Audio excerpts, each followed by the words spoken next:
The Mortal Engines, a movie that looks nice enough, and I think it's destined to be a late night sci-fi movie.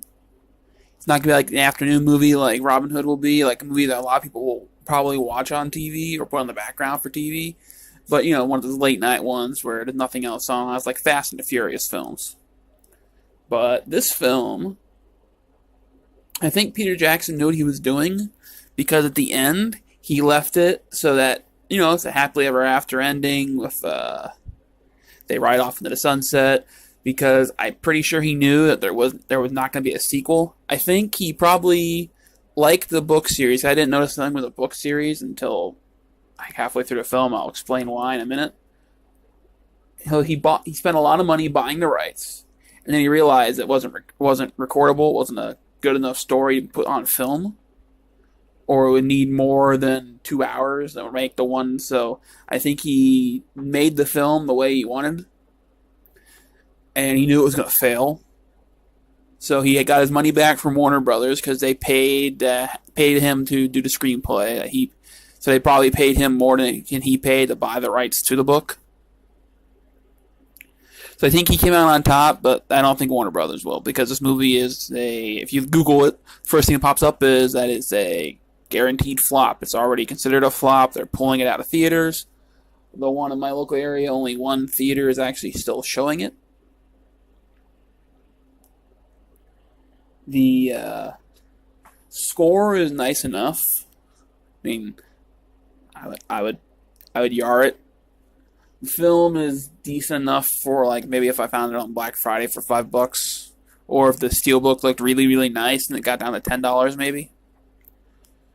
The main actress looks like a knockoff Emma Stone to me. Like she looks exactly the same as her.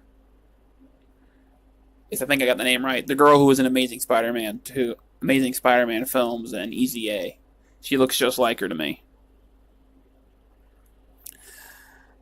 For the most part, what I thought about, I found out it was a book halfway through it, because 40 minutes into the movie I was a little confused, so I stopped. I mean, I wasn't bored on my mind like Nutcracker, but I was like, I wonder if this is based off a book or something.